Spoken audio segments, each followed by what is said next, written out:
Hello दोस्तों, मेरा नाम सुमित है और आप देख रहे हैं आपका अपना यूट्यूब चैनल काम की बात, जहां मैं कुछ ऐसे टॉपिक्स या ऐसे स्टोरीज़ लेकर आता हूं जो आपके काम में ज़रूर आती है। आज की भी एक कहानी है जो आपको कहीं ना कहीं एक सीख देकर जाएगी, एक लेसन देकर जाएगी इस कहानी को सुनने के बाद। तो आइए कहानी को शुरू करते हैं।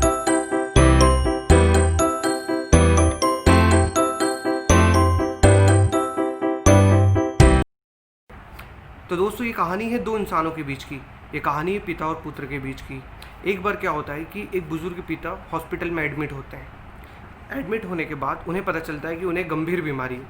हालांकि बीमारी कोई छुआछूत की बीमारी नहीं है, लेकिन फिर भी इस बीमारी में थोड़ा ध्यान रखना होता है।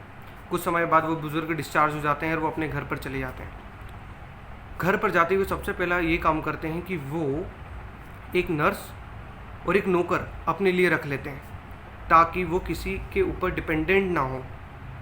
वो नर्स और नौकर उनका पूरा ध्यान रखते थे। कुछ समय बीतता है और दिन प्रतिदिन उनकी तबीयत भी ठीक होने लगती है, लेकिन एक डर बेटे और उनकी बहू के बीच में रहता है कि कहीं उनकी इस बीमारी से उनके बच्चों को कोई तकलीफ़ ना हो जाए या उनके बच्चे बीमार ना हो जाए। सो एक दिन बुज़ुर्ग अपने कमरे से टहलने के लिए निकलते हैं। उन्हें अपने बच्चे के रूम से आवाज़ आती है। वो अपने बच्चे के रूम तरफ जाते हैं। वहाँ उनका बेटा और उनकी बहू कुछ बातें कर रही होती है। बापूजी ये बातें सुनते हैं। बहू अपने अपने पति को कह रही होती है कि उन्हें बापूजी को अनाथ आश्रम में भेज दिया जाए, जहाँ पर उनके जैसे लोग रहें। अभी उनकी बीमारी से कहीं अपने बच्चे बीमार ना हो जाए। पति को लगता है कि नहीं, ये बात तो सही कह रही है। तो वो अपनी पत्नी को कहता है कि ठीक है, बात तो तुम बिल्कुल सही कह रही हो, मैं आज ही ये बात बापूजी से करूँगा। और वो अपने ऑफिस की ओर चला जाता है। पर ये सब बातें बापूजी सुन रहे होते हैं। वो ये सब सुन के अनसुना करते हुए अपने रूम में चले जाते हैं और वो पहले से ही कुछ चीज़ सोच कर रखते हैं कि उन्हें अपने बेटे को क्या कहनी है। जब शाम होती है और बेटा ऑफिस से आता है तो वो डायरेक्ट अपने पिताजी के रूम में जाता है और वो जाते से ही बोलता है, पिताजी मुझे आपसे कुछ बात करनी है। यही सुनकर पिताजी भी कहते हैं, बेटा बात तो मुझे भी तुमसे करनी है। पर बेटा कहता है, पिताजी आप पहले बताइए आप क्या मुझसे बात करना चाह रहे हैं।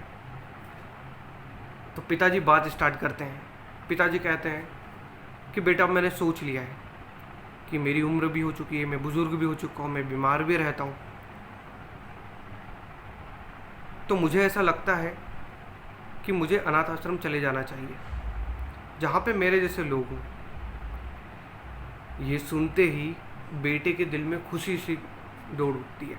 वो सोचता है कि जो बात मैं पिताजी से कहने वाला था वो बात तो खुद पिताजी ने मुझे कह दी है, लेकिन फिर भी वो अपने पिताजी से पूछ ही लेता है या अपने पिताजी को कह ही देता है कि पिताजी आप ऐसा क्यों कह रहे हैं, आखिर इस घर में दिक्कत क्या है और आप यहाँ से क्यों जाना चाहते हैं। तब पिताजी हंसते हुए कहते हैं कि बेटा मुझे इस घर से कोई तकलीफ़ नहीं है, मुझे तो तकलीफ़ इस बात से है कि तुम इस घर को जब छोड़ोगे, मैं चाहता हूँ कि तुम अपने लिए कोई दूसरा घर ढूंढ लो। मैं इस घर को अब अनाथ आश्रम बनाना चाहता हूँ, जहाँ पर मेरे जैसे लोग, मेरे जैसे बीमार लोग, मेरे जैसे असहारा लोग, बेबस लोग रहें और मुझे उन जैसे लोगों की कंपनी मिले। अचानक उस कमरे में एक सन्नाटा सा छा जाता है। पिताजी बोलते हैं, बेटा तुम भी कुछ कहने वाले थे, बताओ बेटा क्या बात है। हर कोई चुप रहता है। बेटा भी चुप रहता है कि वो कहे तो कहे क्या, क्योंकि पिताजी ने जो बात कही है वो बात बहुत बड़ी कह दी है। इस छोटी सी कहानी से एक सीख मिलती है। सीख ये मिलती है कि ज़िंदगी में ऐसे कई मौके आएंगे जहाँ पर आपको आपकी ज़िंदगी के सबसे टफ डिसीज़न लेने होंगे। वो टफ डिसीज़न आपकी ज़िंदगी को पलट देंगे या आपकी ज़िंदगी को पूरा बदल देंगे।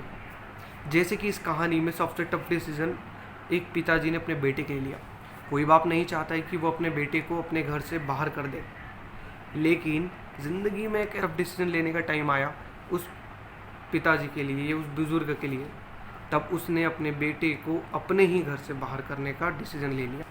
तो दोस्तों, ये कहानी हमें मेन चीज़ यही सिखा रही है कि लाइफ में अगर आपको ऐसा लगे कि अब ये टाइम है, यहाँ पे टफ डिसीज़न ले लेना चाहिए, या ये जो डिसीज़न आप ले रहे हैं ये ज़िंदगी का सबसे टफ डिसीज़न है, तो वो डिसीज़न को ले लो। हो सकता है कि आपके उस टफ डिसीजन से शायद आपकी लाइफ ना सही हो पर दूसरों की हो जाए। जैसे कि इस बुज़ुर्ग ने ली। हो सकता है बुज़ुर्गों को बुरा लगेगा जब उसका बेटा उसके साथ नहीं रहेगा, लेकिन वो लोग जो अनाथ आश्रम में रह रहे हैं या जो बाहर रह रहे हैं या उसके जैसे बेसहारा लोग हैं, वो कितने खुश हो जाएंगे जब उनके लिए एक अनाथ आश्रम नया मिलेगा।